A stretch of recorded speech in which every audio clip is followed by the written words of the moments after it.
double speakers. Thank you. I'm going to say a few words first to kind of sort of explain what my background is very, very briefly, and then go into this paper. I was trained as an architect, and I choose to teach both in architecture and in interiors. In this way, I can always work with the interrelationship between inside and outside, form and space. My very first independent research that related to sacred issues was centered on Turkish mosque design and use, and actually with a real focus on the need for natural and what I started to call manufactured light.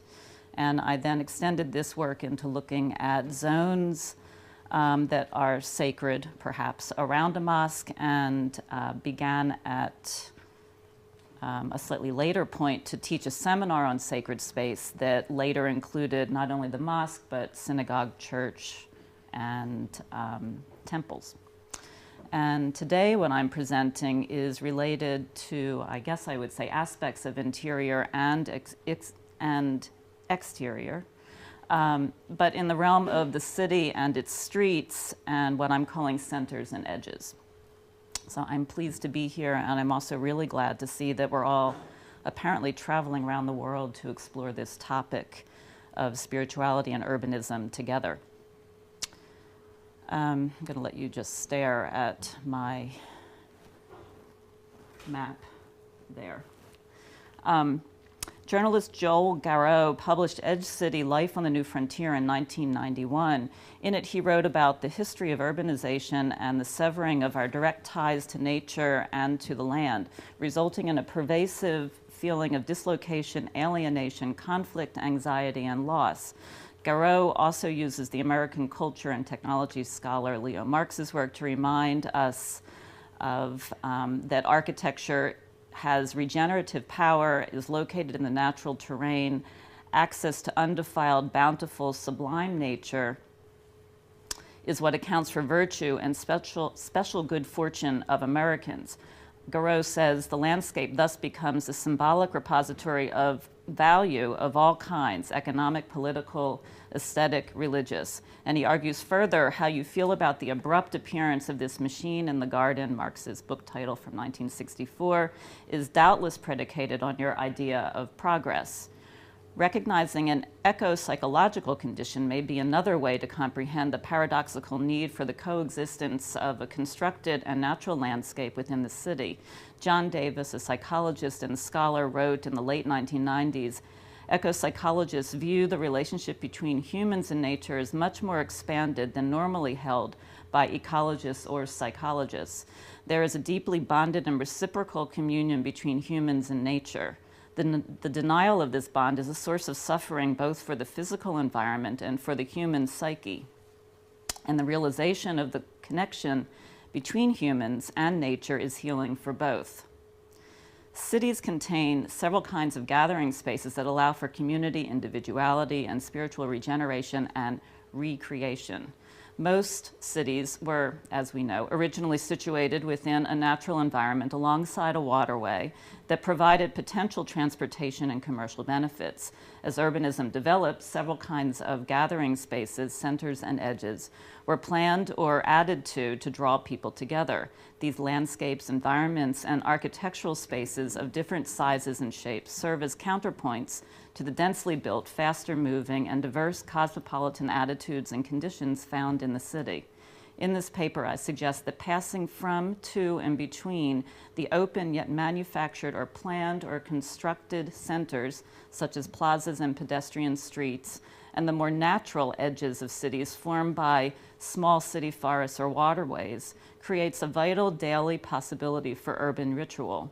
Inhabitants and visitors of perhaps successful cities take part in what might be called a continual paradox, one that is the result of the eco-psychological condition or the need for humans to be amongst nature for their well-being.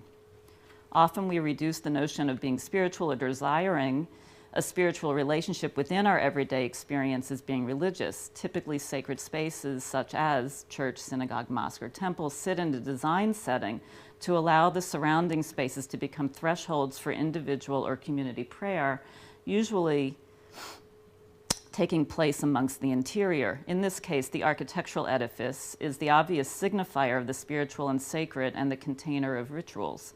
At the same time, the zones planted or paved outside the sacred space sometimes appear to be more associated with a respite from the bustle of the city to relax in, talk, meet, and recreate, according to research that I conducted a few years ago. Supporting this assertion for outdoor space, we do observe people in the city seeking community or the intention to wander, contemplate, or lose oneself for different periods of time amid others outside of a religious service. The action of passing through the city to do other things during the day within centers and along edges also defines city life. The spiritual centers and edges focused on in this paper are considered secular. These centers are surrounded by buildings that create and define the boundaries of plazas that hold markets or political protests, parks with playing fields or playgrounds, and always places to sit or meet. The more natural edges of the city form boundaries and sometimes divisions. They're made by waterways such as rivers or straits and provide long, linear, constructed pedestrian esplanades with walking or biking paths, possibly set amidst small forests or gardens. Sometimes the setting remains fairly natural, while other times these edges invite commercial development, such as with restaurants and transport terminals, like ferry terminals. The urban forest scholar and activist Cecil, I am making up how to say his last name, Konendijk, like D-I-J-K. I should be asking our colleague here how to say this, writes in 2008, "Space lies open, suggests the future, and invites action. In contrast to space, place can be characterized as enclosed and humanized space, as the calm center of established values. The city provides potential to be immersed in the refined, calm, and organized aspects of the city, as well as providing louder and wilder possibilities.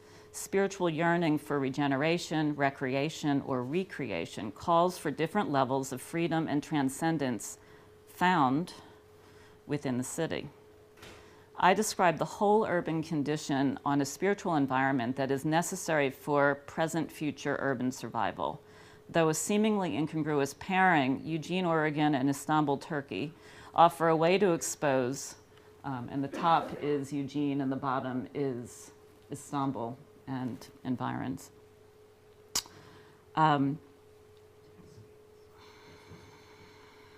So I'm giving a way to expose samples of what constitutes the ongoing need for spiritual centers and edges of both small and large cities.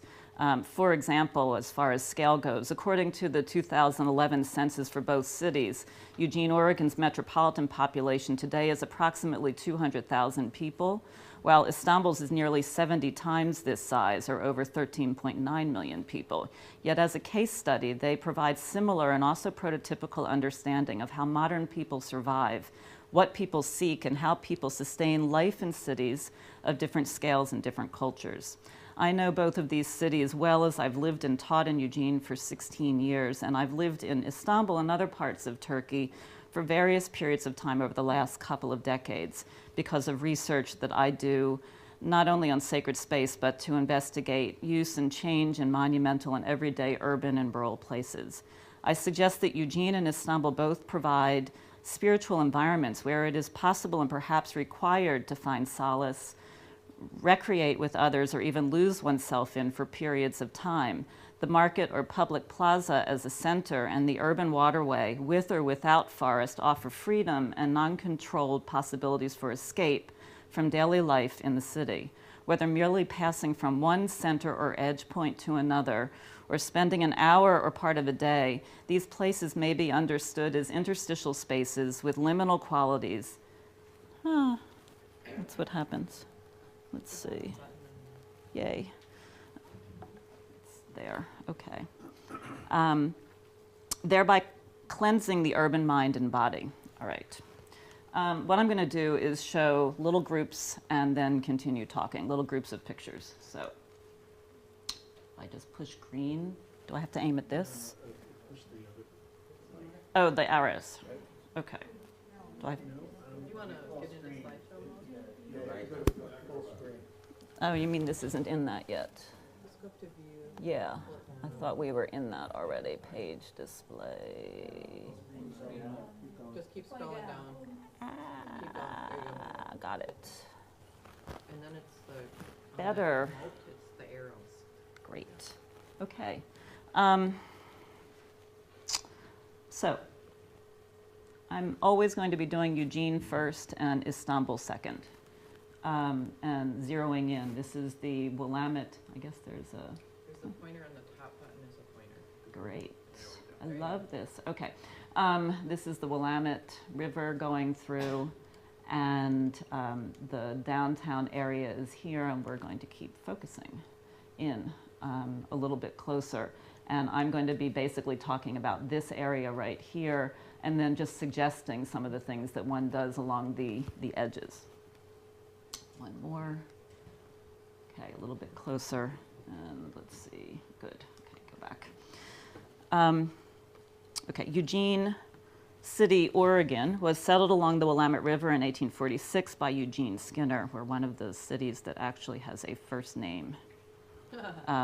People soon migrated to the region that had originally been settled by native Indians. Today, Eugene is the second largest city after Portland. It sits in the state's most densely populated zone of the Willamette Valley, located between the Western Coast Range and the Cascade Mountains. Known as a progressive-minded city inside a very mixed state politically, Eugene has a spirit and aura that is expressed through, I would argue, its spiritual center and its edges.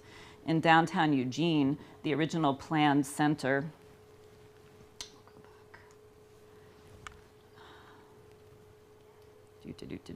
the original planned center of the city from the 1850s remains the main civic and commercial center today. It's formed by 4 park blocks divided by streets that provide several plazas and different amounts of greenery. They are most prominently marked by a crowded open marketplace and the city hall.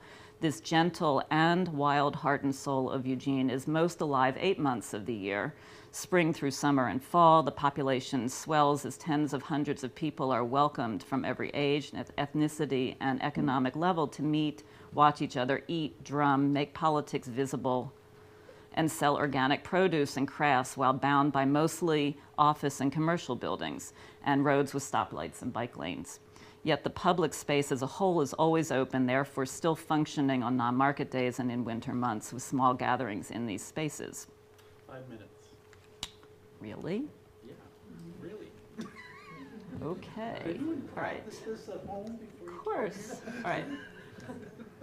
Okay, so I'm going to show some pictures and I'm going to come back to some things. So I'm basically comparing a little bit of the straight as we zoom in further, and then there is a pedestrian street that's quite long here, and I'm also talking about the space of this area here and here. This is the Golden Horn and this is the Bosphorus.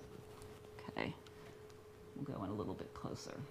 Okay, so what I'm interested in trying to explain and to express are ways to see these spaces actually from the top, but then also ways to understand the street and the aspects of center and edge by traveling through.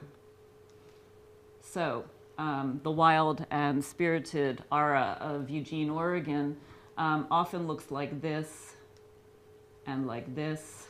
The upper left is actually, they're all on different parts of these 4, let's say, corners or park blocks. And, sorry, I'm getting mixed up with my clickers. And this is actually the area that is in front of the City Hall.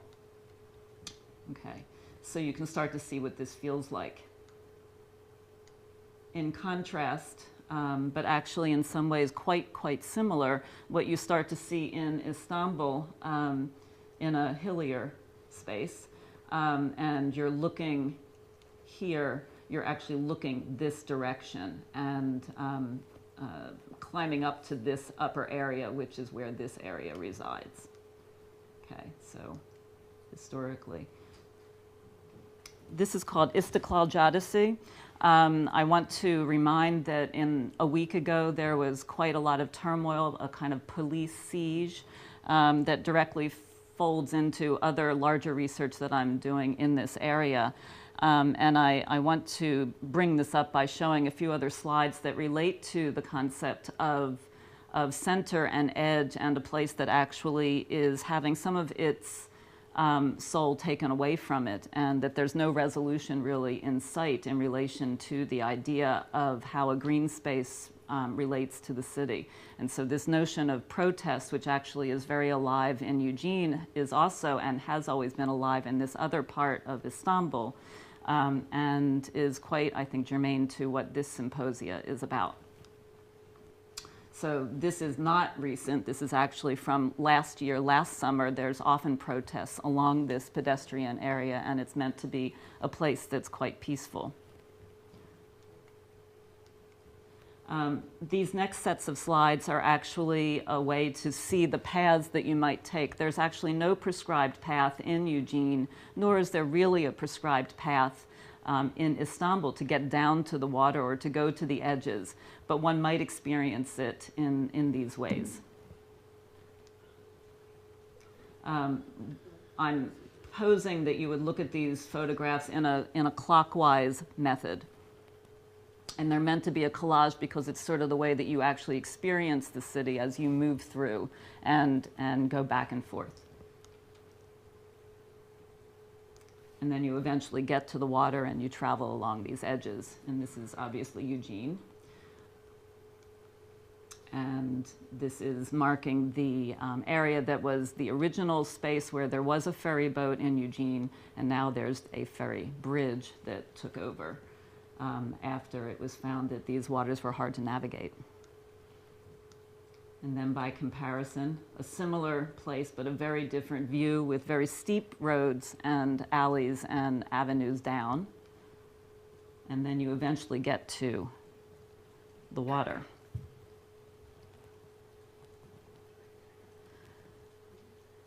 For Istanbul, cultural historian Peter Clark writes in 2012 that Istanbul is defined by water. Nearly every person, nearly every day sees water. There's a real sense of taking a voyage from one shore to the other. And the acclaimed Turkish author Orhan Pamuk writes in 2004 about the atmosphere of his home city and how the water allows for personal transformation. If the city speaks of defeat, destruction, deprivation, melancholy, and poverty, the Bosphorus sings of life, pleasure, and happiness. Istanbul draws its strength from the Bosphorus. To be traveling through the middle of a city as great, historic, and forlorn as Istanbul, and yet to feel the freedom of the open sea that is the thrill of a trip along the Bosphorus, the traveler begins to feel that in spite of everything, this is still a place in which he can enjoy solitude and find freedom. So I'm going to jump to some conclusions.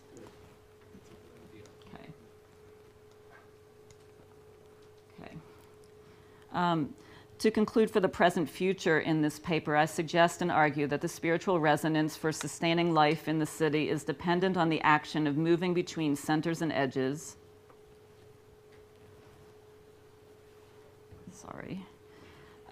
As well as actually going to these destinations themselves. Perhaps this is also a result of what anthropologist Marc Auger called in 1995 supermodernity. Our need, he suggests, with the term relates to a hyper-capitalism, which is a result of mega-commercial production and what we know today as global consumer culture. Another result of this superproduction is the feeling of being out of touch, creating an urgency to seek or long for other spaces or destinations, the non-place that was spoken of earlier today. To come back to the most recent current events in Istanbul, and this is Taksim Square, and this is the edge of that park that was being taken away, and this is from a year ago. I have to thank my friends and colleagues who have been keeping me in touch every day for the last week or so. What's erupted over the loss of a park and unsettled urban condition becomes even more symbolic. The street as a center, and here now is what Istiklal actually looked like a week ago. So what I've just been showing are earlier photographs. The street as a center and used for gathering, recreating, and allowing peaceful protests was taken away. The open space or center was violently removed, and there is really no resolution. Both the crowd and the individual will recover their spirit day after day in city public centers, amidst the avenue, and along the water's edge. But we must remember that the balance cannot be separated in order to sustain the spirit of the city. And it's too simple to assume that what we need will be allowed. So we must fight for the right to stay open. Thank you. Very good.